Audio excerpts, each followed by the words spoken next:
Good afternoon, everyone, and welcome to Fertility and Sterility Journal Club Global. I'm Micah Hill, the media editor for FNS, and we're very excited to have you here today for a great talk on obesity and reproduction.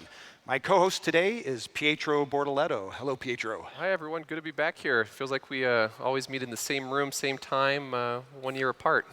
We love hosting these sessions, and thanks for everyone for spending their lunchtime with us at this live event. Wanted to make a quick plug. As you've probably wondered, this is a session that's on obesity and its effect on reproduction. We were contacted by a couple of investigators that are actually looking at the specific topic and asked if we would share this survey link. This is a 2-minute survey. If you scan the QR code, they'd love to understand a little bit more about what your practice patterns look like with regard to weight loss medications if you are a US-based fertility clinic. So please take a scan if you're interested and fill out their survey. Thank you, Pietro. So please fill out that survey for these fellows who are doing this awesome research. I'm going to introduce our amazing panel of experts. We have Annie Caldwell, a Ph.D. from the University of Colorado. We're going to be discussing her paper today. We have Karl Hansen, MD, Ph.D. from the University of Oklahoma. Schon, MD from the University of Michigan, go blue. Eric Widra, MD, Shady Grove Fertility, DC. Christina Boots, MD, Northwestern, and Rick Legro, MD from Penn State. So we've got the Big Ten well represented here today. We are. So we're actually going to start with you, Eric. So tell us a little bit, as an editorial editor for Fertility and Sterility, what are the views and reviews, and why did you decide obesity and reproduction was an important topic for us? Thanks, Micah.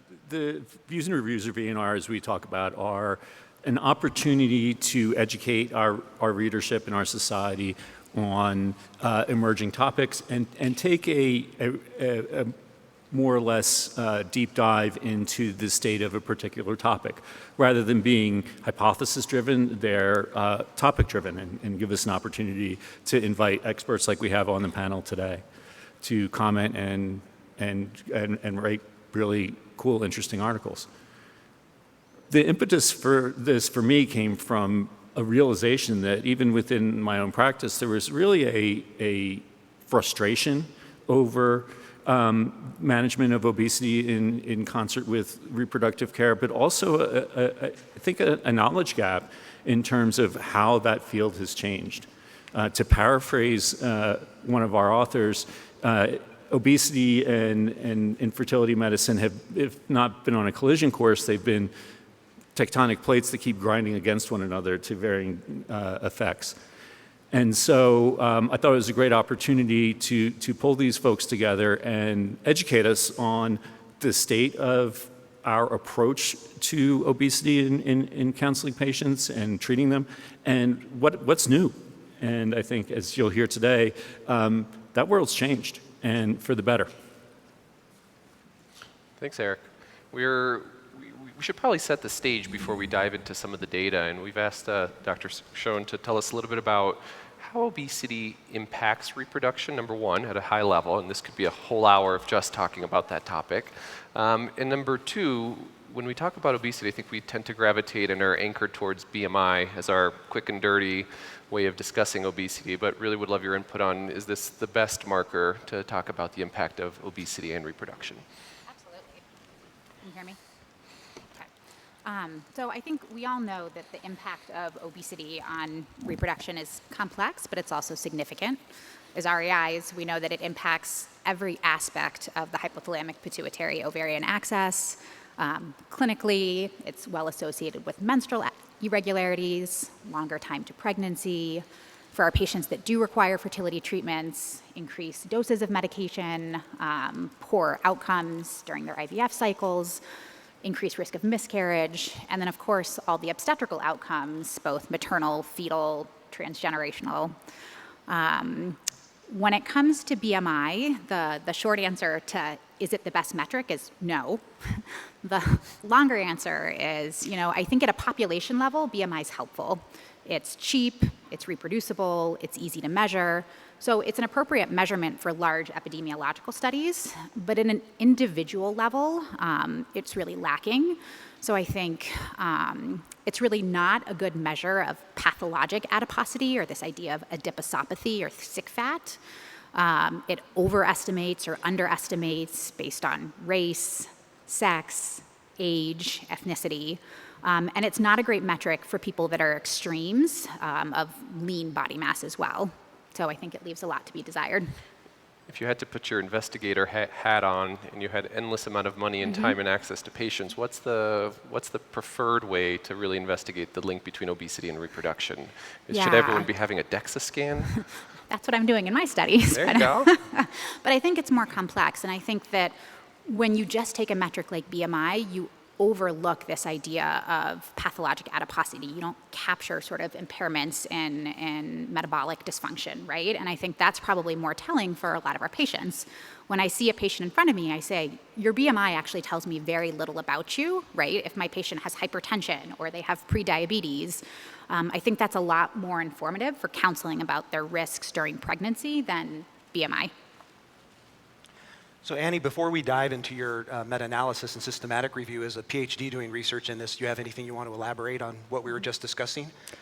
Yeah, I really agree with that. Pretty much everything you said there. It is, nice though to have something that could be a quick and dirty measure that we often get in the office, like BMI is. And so I think even just starting with using waist circumference and measuring visceral adipose tissue, even if it's just through waist circumference, could be a good clinical marker that would be informative in addition to BMI if before we get real fancy and actually know weight distribution. So let's jump into the evidence, Annie. So you published this systematic review and meta-analysis looking at clinical trials in humans on this. Summarize that data for us. What did you find? Yeah, so we were able to whittle down to 16 randomized controlled trials who had randomized women to either a weight loss intervention that was lifestyle or lifestyle plus medications or medications alone. And we found that there was, first of all, wide variability in all of those studies' protocols and the way weight loss was approached and the way the control groups were assigned. So sometimes they're waitlisted, controlled. Sometimes they're still in a healthy lifestyle informational group. So there's a lot of heterogeneity across studies, but we did find a significant increase in pregnancy rates overall. However, there was not an increase in live birth rates, so or miscarriage between the women who had gone through a weight loss intervention and those that were in the control groups. And then some of our sub-analyses were a little bit more interesting. We found there that women who were in a weight loss intervention that was shorter, 12 weeks or shorter, actually had higher pregnancy rates and a trend toward higher live birth rates. So, but that's a little bit counterintuitive that the shorter the intervention, the better outcomes. And I will say we've looked into a new test for publication bias and did find that that main outcome result of an increase in pregnancy might also, it should be interpreted in light of the possibility of publication bias, I think especially of the earliest studies on this, for, mostly the data including studies that had a positive result or a significant p-value to report rather than no difference. So let's get a little bit nerdy here for a second and sort of dive into the statistics and how you interpret this. Obviously, when you're statistically synthesizing data from different authors, different studies, there's a lot of challenges in that. Now you're using clinical trials, so that helps with some of the confounding. But obviously that doesn't mean that the studies are all the same. So why did you choose a random effects model, and how do you deal with heterogeneity just in the study design and the patient population and the interventions that these primary source studies are using? Right. Great question. So a fixed effects model, which is not what we used, assumes that all of the trials are the same and all the people in the trials are similar and all of those kinds of things. And that what you're seeing is like an actual effect. The random effects model allows for heterogeneity across trials and to try to estimate if you removed that effect of the heterogeneity across trials, what the effect would be, taking into account the heterogeneity. And then you made some interesting comments on the risks of bias as you did the bias assessment on this. And you said that there was low risk of selection bias, but a high risk of performance bias across these studies. And several of them were at risk of attrition bias. So just for our learners out there, explain what you mean by those three biases. Yeah, so so attrition bias means that there was greater attrition in the intervention group compared to the control group.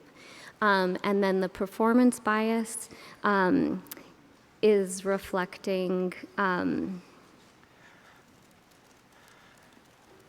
how closely, oh shoot, does someone, I had it. No, that's okay. Yeah. So with the attrition bias, obviously when we're talking about weight loss studies, so one of your findings was that 12 weeks or less of intervention was helpful, but more than 12 weeks wasn't. So do you think maybe that explains why?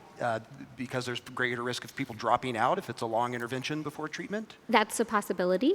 And then we've also considered that, so my expertise is really in these weight loss trials, and we see the highest adherence and within those first 3 months, and adherence and weight loss tend to taper off after that 12-week period. And so there might be a diminishing returns thing that's happening if you have a longer weight loss intervention where people aren't actually losing weight. Yeah, and with performance bias, specifically with weight loss, you can't blind the patient to what they're being randomized to. And if they're being randomized to a placebo arm versus an intervention arm, you certainly, I could see, be at risk of performance bias in these studies. Yes, and we only had one, which was a study in China, Wang et al., and they had an obesity medication, and it was a really very well done randomized controlled trial where they were either getting an obesity medication or a placebo. So that one was blinded, and there was a really large trial, sample size of 600 or so, no difference, no increase in pregnancy, live birth, or miscarriage rates between groups. So before we move on to our next question, from the clinicians up here on our panel, when you read this meta-analysis, how did you interpret this clinically, and how do you counsel your patients based upon the data from these trials? Sure, I'm happy to weigh in. Can you hear me okay? Yeah, I'm happy to weigh in on that. I think this meta-analysis largely, in my mind, confirms what we've seen in the other studies individually, as well as the practice committee document that we put out a couple of years ago, and that is that when we're talking about weight loss interventions, we need to have a careful discussion with patients about what we know and what we don't know about those types of interventions, and also what we know about benefits and lack thereof in some cases. So it, in my mind, reaffirmed what I thought was largely the situation.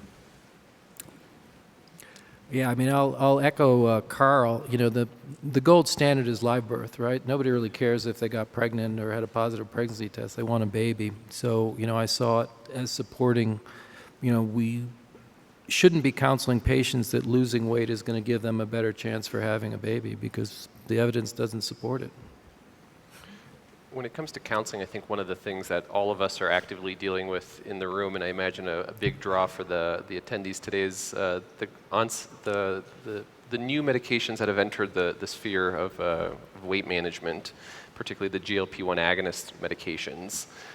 Christina, I'd love for you to, start by educating the audience a little bit about what is the mechanism of action of these GLP-1 medications. But then I have literally 50 minutes of follow-up questions regarding them because I think all of us do as well. But let's start there. These medications are actually pretty complicated, and they have pleiotropic effects on multiple different organs throughout our system. So we could have a whole hour on this too, and much of it still isn't totally understood. We believe that the primary mechanism for just got a lot louder. The primary mechanism for the weight loss is probably mostly targeted in the delayed gastric emptying and the effect it has on appetite suppression. But in addition to what it's doing for weight loss is also, it's targeting the islet cells in our pancreas and improving insulin secretion. It's involved in providing anti-inflammatory effects. There's some data that shows that the thermogenesis in our brown adipose tissue is increasing. There's data in the cardiovascular literature that's showing some vasodilation, and so it's helping some cardiovascular outcomes. There's effects on the brain and our perceptions, which I alluded to earlier, in terms of appetite suppression. So there's almost no organ it's not touching, in a nutshell. Yeah. And one of the things that you mentioned, and probably its most powerful mechanism of action, is the delayed gastric emptying.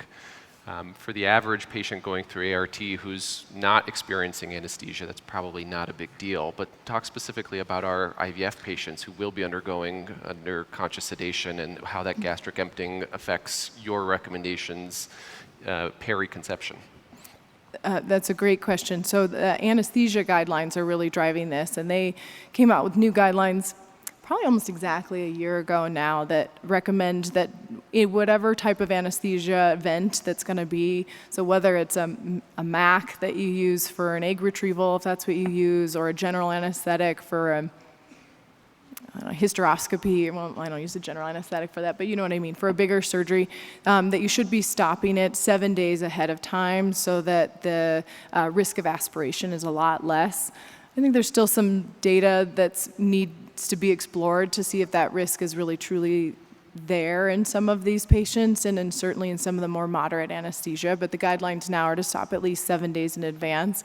So that's certainly what we're doing in clinical practice. And our anesthesia group locally is really focusing in on how long they've been on these medications. It sounds like the severity of the gastric emptying is an early symptom or early helpful side effect of the medication, but with prolonged usage, the gastric emptying is a little bit more normalized and maybe safe for them to stay on it.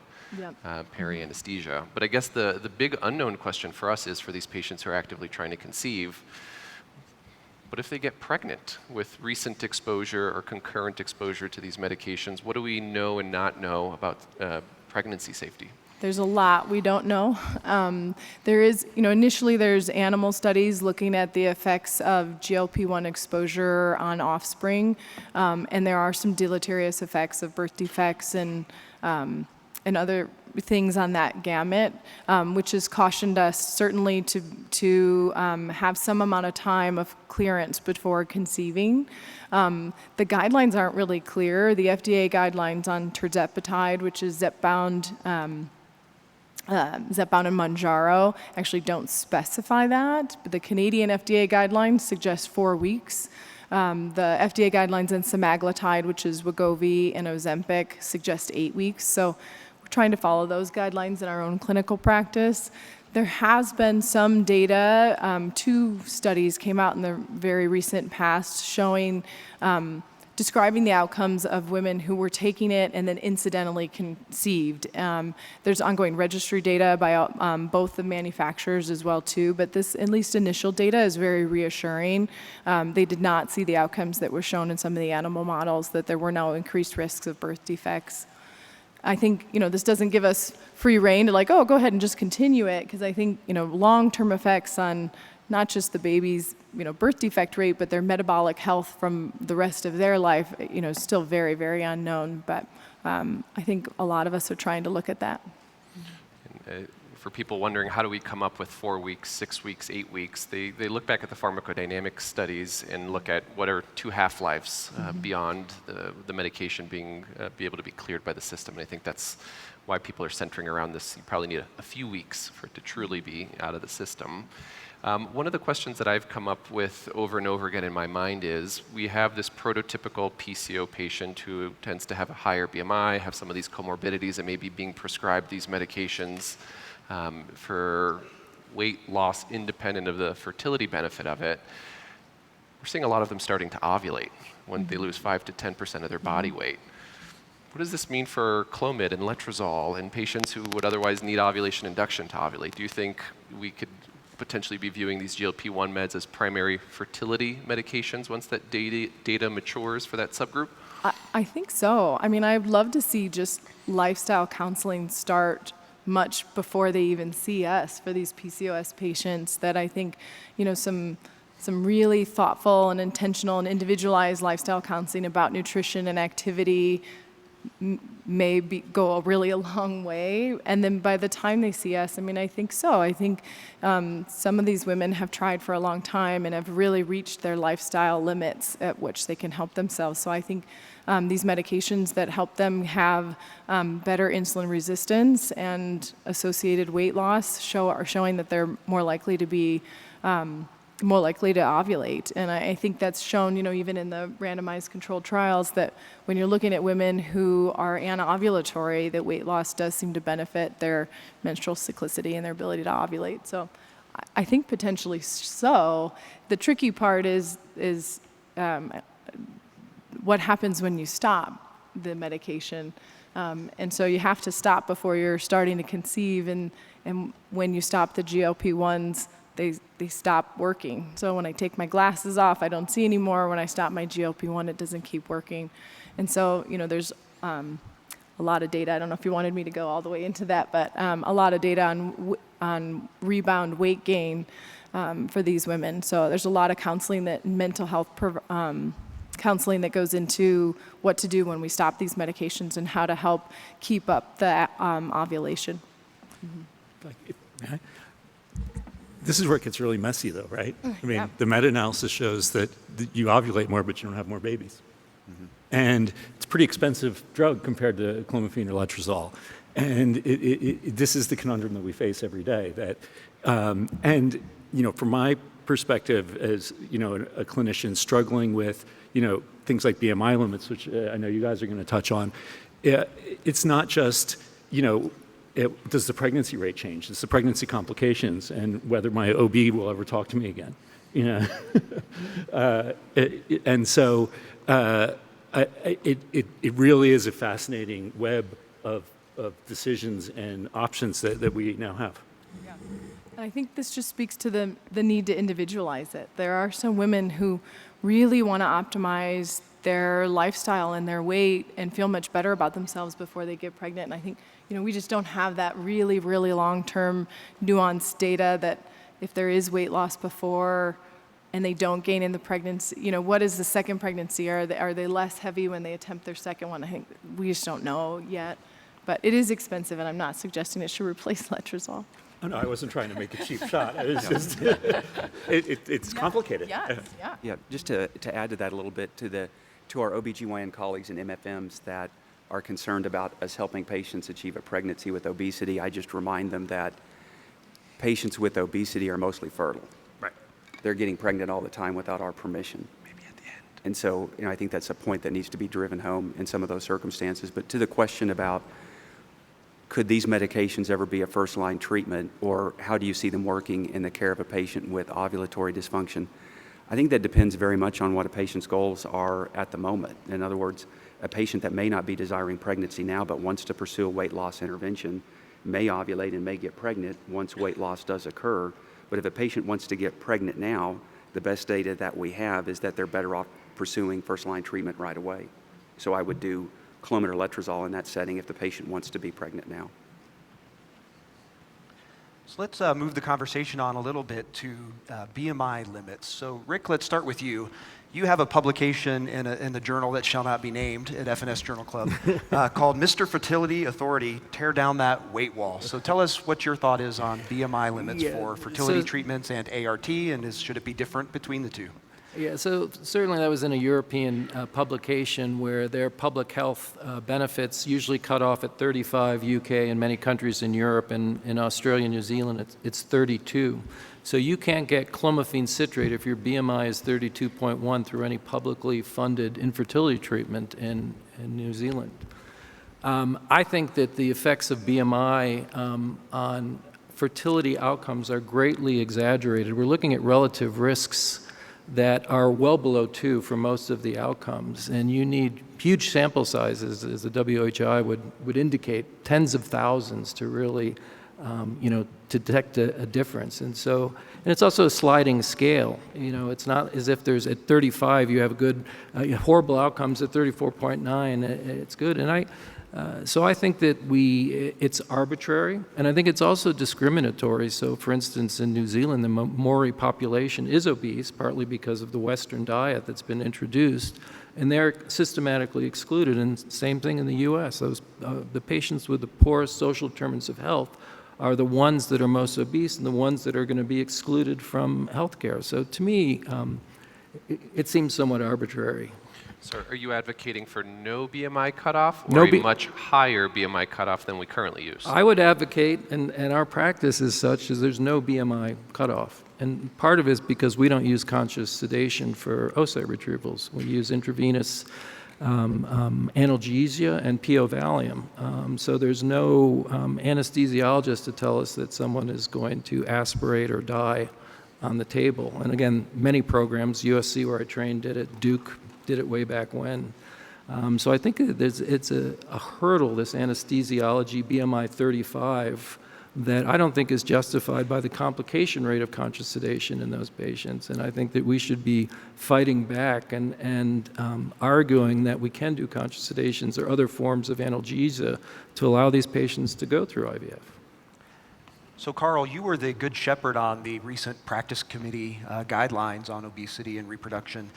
Tell us what the conclusion was from the practice committee on BMI limits for fertility treatments, and how did the literature and ethics of this help you arrive at that conclusion? Yeah, sure. So when we revised this document a few years ago now, it was at an important time. It was right before the GLP-1 agonist really took off.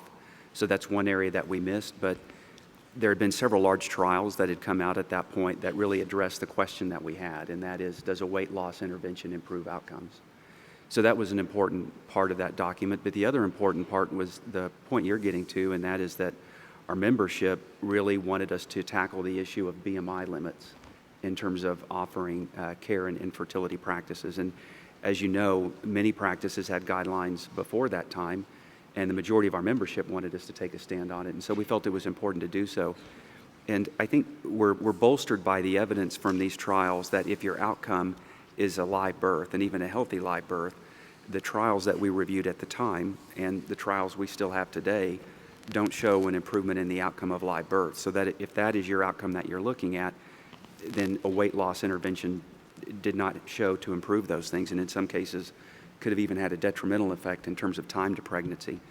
So with the BMI threshold issue itself, with the lack of any medical intervention or support for a medical intervention like that, we really just stuck to ethical principles to decide and to look at the question, does it make sense to withhold treatment based on BMI? And the answer is clearly that it doesn't. We treat patients all the time that have a number of medical conditions that may impact their care both before and during pregnancy.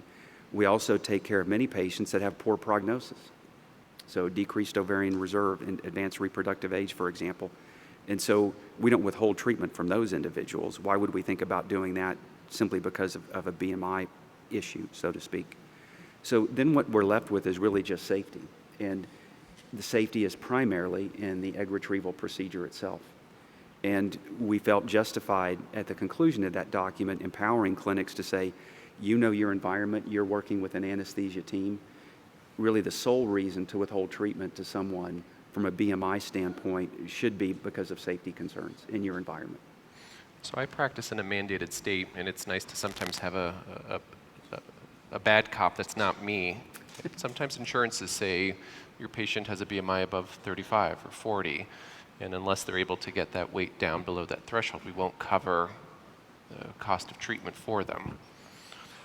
Does the practice document opine on the unique aspect of mandated states and insurances having limits to limit access to care?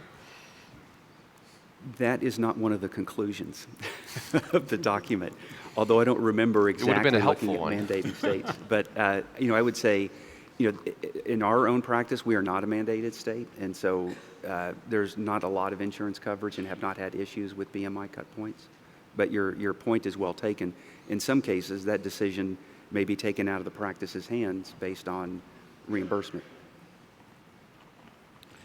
We should be fighting back against that. If the data is not there, I'm in a mandated state too, and I've never seen us have a BMI cutoff in our coverage age and FSH. But we should be fighting back against that because there's a lot of people who have a worse prognosis. So,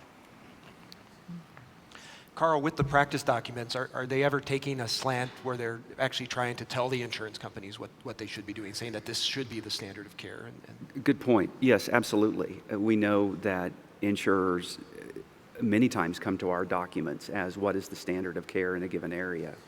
And we've done that in a number of other areas in reproductive medicine. So, for example, revision of our definition of infertility was expanded in order to be inclusive, but at the same time to help drive insurance coverage. And certainly I feel that the document may serve in that purpose as well.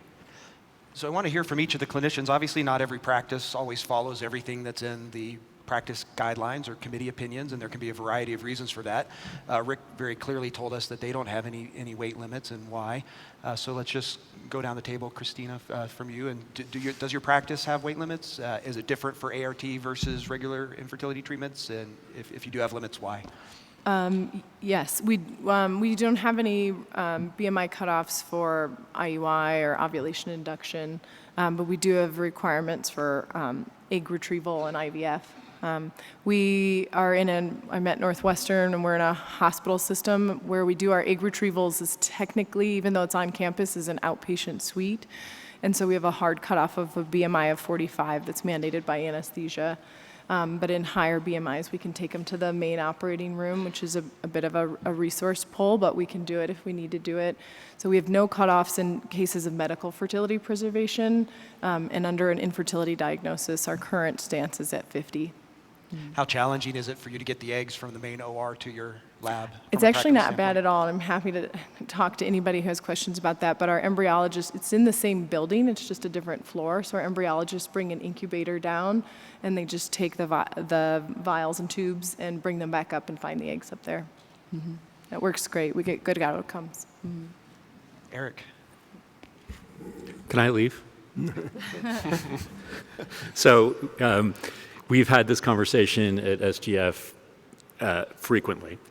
And I, as medical director, which I'm not anymore, I would start every conversation with, you guys realize that we don't have evidence to say that we should have a BMI cutoff. It just isn't there.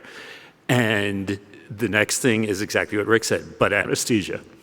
Yeah. And I agree with Karl that if you really do a risk-benefit analysis on this, it's really hard to justify, these cutoffs. Having said that, our IVF ART cutoff is 40, and our ovulation induction cutoff is 45. One of the straw man that is often brought up is, what about the DNC or the laparoscopy for ectopic? And once again, I think if you really look at the numbers objectively, it's hard to justify. But as I hope most of you in the audience said, this is clinical care, and you have to make compromises with your team. And as I say to my patients who want a Saturday FET, I said, if my lab all quits because we do Saturday FETs, I don't have a practice anymore. And so you have to have anesthesia, and you have to compromise to be comfortable. We've had some really shocking comments from anesthesiologists and anesthetists that are really data-free, but yet we have to work together. So it's a challenge. Can I add? Oh, you were going to answer. Go. Yeah, I was just going to chime in. Does anyone see the absurdity between refusing to do conscious sedation, someone with a BMI of 36 for extremely low-risk procedure, and yet come to labor and delivery where 50% of the patients are obese and super obesity too, and they're doing epidurals and general anesthesia and everything else in the book? It's like a disconnect. So I think we do have to fight against anesthesia, and I fully agree with Eric. There's no evidence that BMI significantly increases risk of anesthesia. In fact, I think there's evidence from Brigham and Women's Hospital that have routinely taken care of patients with BMIs of 65 and above that it is safe. The conversion rate to a more advanced airway and complication rate is exceptionally low. But again, having the benefit of being in the hospital, 1 floor above the ICU and 2 floors above the main operating room style facility. Karl, what about Oklahoma? What's your cutoff? We don't have a cutoff for ovulation induction or insemination treatment cycles. For BMI, for egg retrievals, our cutoff is 50, and that again is an anesthesia concern. We do have a team of anesthesiologists that do cover labor and delivery, and so that is helpful in that they're, as Rick mentioned, taking care of a population with obesity in many cases anyway. But the 50 is for our outpatient procedure room, which is not really a hospital setting. Samantha, what about at Michigan? So no restriction for ovulation induction. Similarly, we are an outpatient center, and our BMI cutoff is 40. We do offer retrievals at the main hospital, and it's something that we're trying to ramp up. We send our embryology team over in a minivan with an incubator, and it works. But I think, building on what other people said, I think, it's not only discriminatory, but in our field, there are some patients who are they're never going to reach a BMI below 40, or they're never going to reach a BMI before 35. And that patient may have already lost 100 pounds and metabolically be in much better shape than someone with a BMI of 28.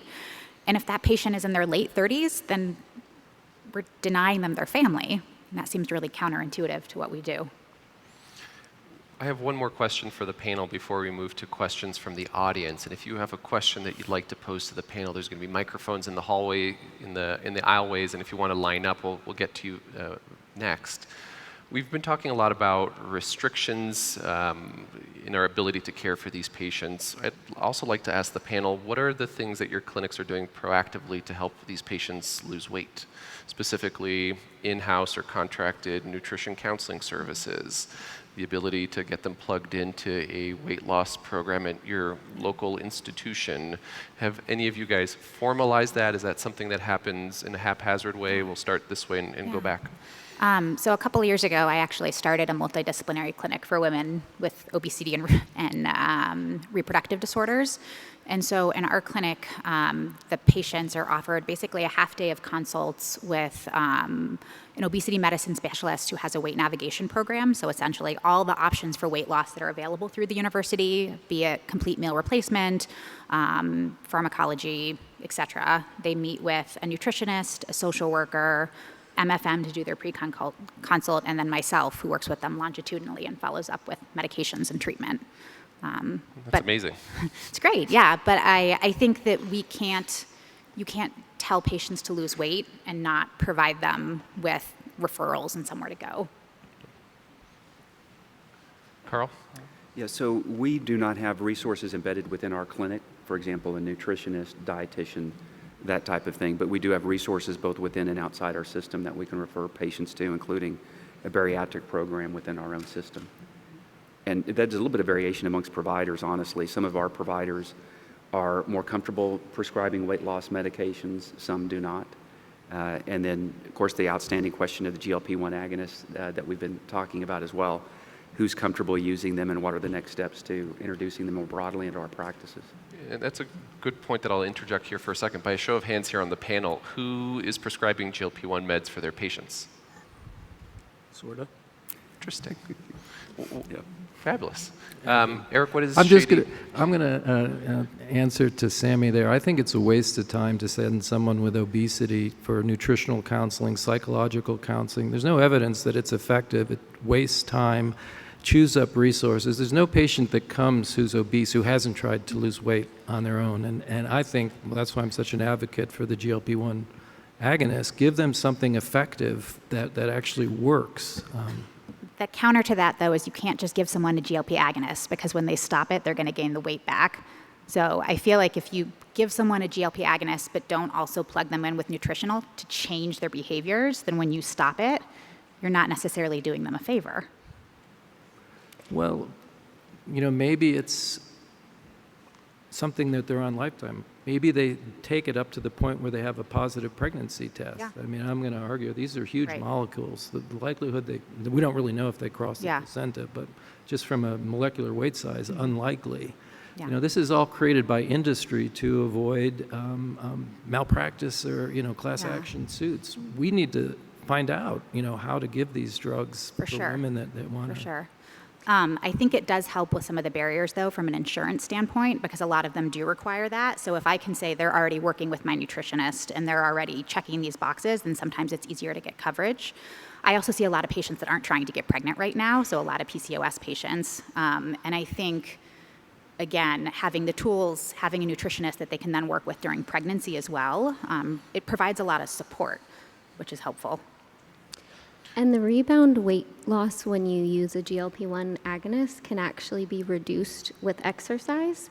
And so there was a trial recently that showed that if you add exercise when you're stopping the GLP or during use of the GLP, you can reduce that weight gain rebound that happens. And there was for a long time thoughts that women shouldn't exercise during pregnancy.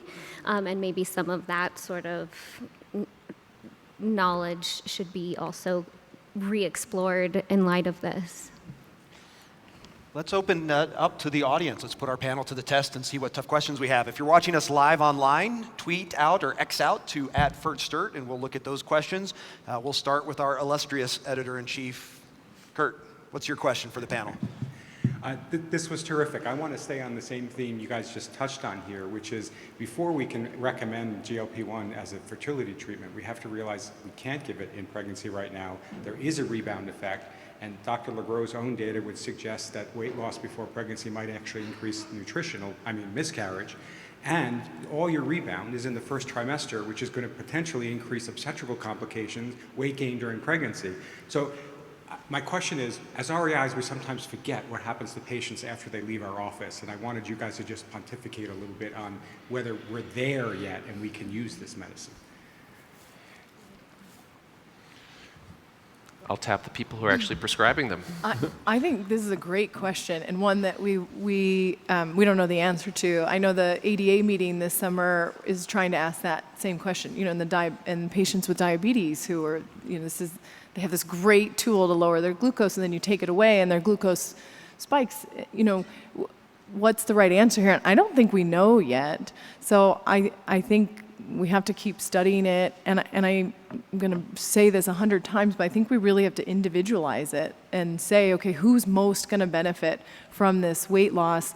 And if it's profound, because it gets them access to IVF, then I think you should use it. And I think, I think it's kind of nuts that we're prescribing it. Like, the primary care doctor could have done this 5 years ago before the infertility started. And so I'm hoping that there's this, PSA that we can do that. But right now, I think it's reasonable. I will say just anecdotally, in the studies, for sure there is weight gain, but not everybody regains. And I think that's where, a dietitian, if they're motivated, I think, exercise can help. Metformin is thought to be help. I'll say anecdotally, I have some patients who say this is the first time I recognized portion control, and so more intuitive eating started to come into play. They've lost weight, so they're more active. That's not everybody, but if you have patients who are really motivated in that way, I think the rebound can probably be stunted a little bit. But I think you have to think, don't just give it to them for 2 months so they drop 10 pounds, get into IVF knowing it's going to come back. Maybe that's a good reason to use it for some people, but I think we do have to be really thoughtful about it as we're prescribing that exact phenomenon. We don't know if that's good or bad, actually. And Kurt, I would argue I'm not treating fertility, I'm using the indication for obesity. That's what we're treating. And as a precursor to attempting pregnancy, and the FDA trials required 2 forms of contraception. Most women were older anyways. But, I think generally, I think we're in agreement that you're looking at a 6 to 12 month trial of these for really to have the significant weight loss, the 15 to 20% that you want. And so, this isn't a 3-month and done thing. This isn't phentermine, for a couple months. So I do think you have to think about concomitant contraception on those patients while they're being actively treated. We have a question here. Paul. Yes, thank you. Well, I have a very simple question. Do you think that maybe BMI is not the right metric to be used? Maybe it's too flawed and maybe does not represent mortality in these patients? Yeah, so I think that BMI is flawed for anesthesia cutoffs because you're not even giving the patient an anesthesia assessment. So if you're worried about someone's airway, I think it would be lovely to at least give the patient an assessment to see if they're really at risk. Because I know for us, with the outpatient centers, that's our anesthesiologist's main concern, is that there might be an airway complication and they're not set up to deal with that. But if you don't even look at the patient, I feel like it's difficult to make that argument. But could it be that BMI alone cannot actually make the difference between fat and muscle, for example, in one person? Oh, right. I mean... And it's a very old metric. It's more than 100 years old, and actually was based on white males at that time. Belgian farmers. Yes. So I think that maybe this is not the right way to separate those who have a high mortality of those who don't have one. Totally agree. I think that's the whole point of this talk, is that obesity, we're oversimplifying it, that there's clear data that there are metabolically healthy and metabolically unhealthy obese, those who are anovulatory, those who are, those who have insulin resistance, and those who aren't. And so I think we're oversimplifying it. So, yeah. Okay, thank you. We have a question all the way there in the back. I'm very hopeful. I'm from Germany. I'm very hopeful with regard to the GLP-1 agonists because it gives us an alternative to bariatric surgery. And what we follow is that we have an interval of 12 months between the bariatric surgery and starting of the IVF because of the catabolic situation and burning all the fat and all the heavy metal that's sort of enclosed in the fat. Don't you think that the GLP-1 complications are, at least in little part, due to losing a lot of fat during a short span of time and freeing all those toxic substances in it? Well, yeah, so first I would argue that that's a theory that toxic substances are released and are harmful to health. The best evidence is the bariatric surgery trials, including the randomized trials in diabetes, in which patients are cured through bariatric surgery and have significant benefits compared to medical treatment. And if you look at what's happened with at least with semaglutide, that we have the data, so decreased cardiovascular events, decreased mortality, decreased obstructive sleep apnea, decreased of anything associated with a blood pressure, lipids. I don't think that they're releasing harmful substances from their fat. I think that those substances are likely very biologically inert or inactive. So that hypothesis hasn't been upheld by the bariatric or the GLP-1 receptor agonist data. So you would not support that 12-month interval between surgery and IVF? No, in fact, the bariatric surgery just made new guidelines. They used to have kind of a hard, 1 year, 2 years. They said when weight stabilizes, that's when patients should pursue pregnancy. And weight stabilizes a lot earlier, maybe 6 to 8 months after a sleeve, certainly less than 12 months for a Roux-en-Y, which is done rarely. So there's no more of this 2 years after a Roux-en-Y. It's 12 months or 8 months after a sleeve gastrectomy. Alex, you have a question for us. Yes, it's part question, part comment. So this is a great discussion. I had the great honor of actually working with two of the panelists that are up on stage. So I worked for 4 years at the University of Oklahoma with Karl. I had that great pleasure, where the BMI, like a BMI of 40 was maybe more the norm than the exception sometimes. And now I'm working with Eric at SGF. And I think I feel very privileged to work in a network where we have great clinical guidelines that are mostly based on ASRM guidelines. I think that's great because it helps explain patients, our decisions and things like that. But with the BMI cutoff, that's one area where I respectfully disagree with our guideline.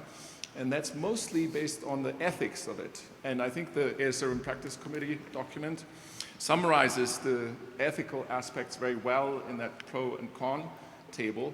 And then, of course, when you have that safety and beneficence or non-maleficence argument in addition to the autonomy. I think as far as autonomy goes, there's no question that patients should be able to make their own informed decisions about risks. But with the beneficence and non-maleficence, I think there is the safety concern. But on the other side, it says concern about violating the ethical principle of beneficence and non-maleficence by exacerbating underlying psychological suffering due to low self-esteem, anxiety, and depression if treatment is denied. So I think the morbidity of that needs to be considered as well in the safety discussion. I I asked to leave before, and it was tongue in cheek because there's so much that we do in reproductive medicine that is a compromise or is historical. And when you really start to peel these things apart, you find that they don't have the evidence or the science to support them. And yet, if I don't have an anesthesiologist, I've got a problem. And in a big system, it becomes even harder. You're outpatient, the hospital's not down the street. And so while I do not want to sit here and defend cutoffs, I think that the criticisms that have been levied are absolutely correct. You got to move the ball up the hill slowly. And I think you can look at GLPs in the same, through the same lens.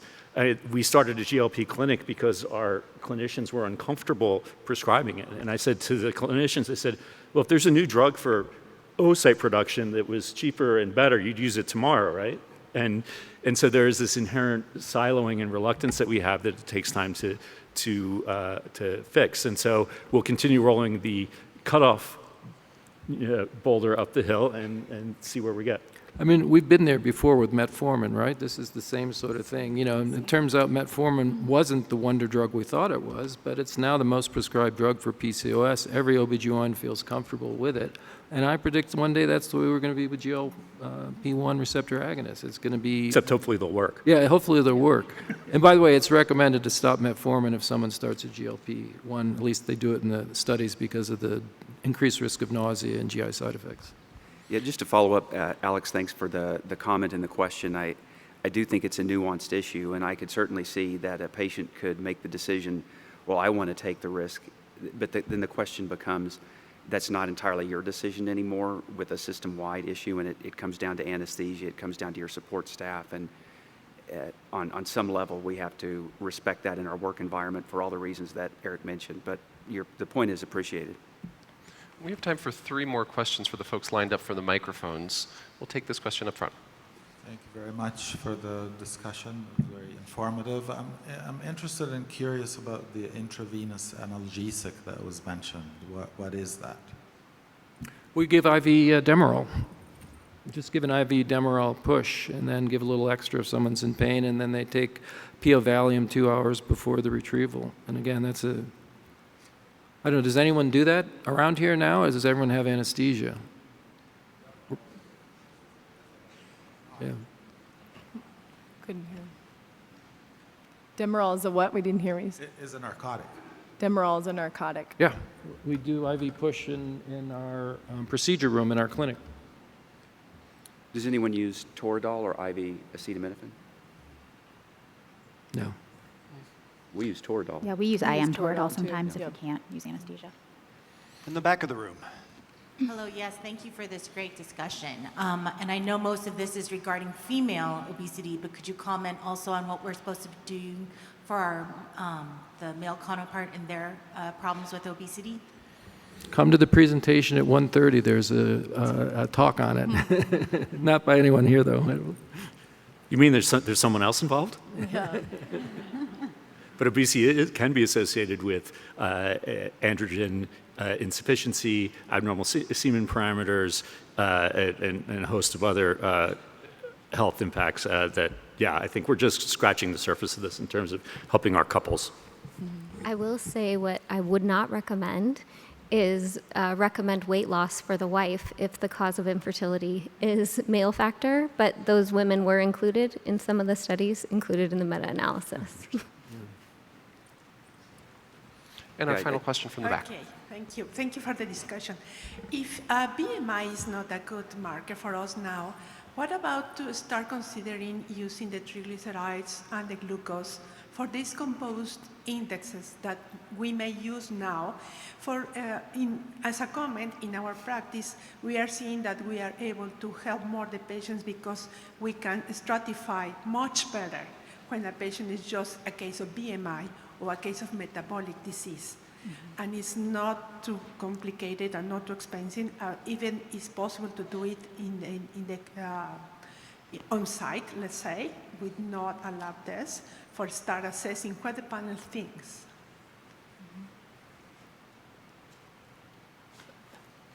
Go ahead. Oh, go ahead. I was just going to say yes. I mean, we should be doing preconception counseling in everybody, but especially those who have a higher BMI.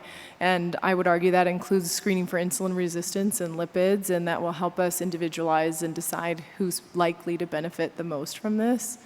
And the second comment I'll make is we're really just talking about infertility, but we're reproductive endocrinologists, and we should be taking care of patients with PCOS who aren't necessarily trying to get pregnant, and there's a huge role for that. I think until you put that in your toolbox, you are probably inadequately taking care of patients with PCOS, because some of them are going to really benefit from this, aside from infertility. Totally agree. And just to add to that, I think when we're trying to counsel our patients about their risk during pregnancy, if someone has glucose abnormalities and hypertension and these things that can be resolved with a GLP-1, then again, I think they may not be more likely to have a live birth, but there's a chance that their pregnancy might have fewer complications. Great. Well, I want to thank our audience, both for these incredible articles that all of you have written and for your research in helping to advance this field, and being willing to come up here and ask and answer tough questions about like why we have BMI cutoffs that are specific to our clinics and all the nuance that goes into that. I know that's not an easy thing to do in front of everyone, and I appreciate you putting yourselves out there to do that. This has been a wonderful discussion. Pietro, do we have any journal clubs or anything else coming up from FNS? Yeah, we got two good ones. As you've probably seen over the last year, FNS has really tried to take the Journal Club show on the road, and we're actually going to be doing a live Journal Club Global from the AAGL meeting in New Orleans next month. And we'll actually be doing our second ever Portuguese language live Journal Club with some colleagues from Brazil. So stay tuned for those. And of course, if you like hearing our voices, we're on the podcast monthly, both FNS Unplugged and FNS On Air. And if you're not already following on our social media accounts, we're now on LinkedIn, Twitter, Facebook, and Instagram. And if you're not going to hear Rick LeGros' session on obesity and reproduction at 1:30 after this, stay right here in this room. For the first time ever, we are doing the best of fertility and sterility. The 4 editor-in-chiefs have selected their 4 favorite articles from the last 12 months from FNS, and we're going to hear from those authors and hear what's so incredible about their research. Please, let's have a round of applause for our panel.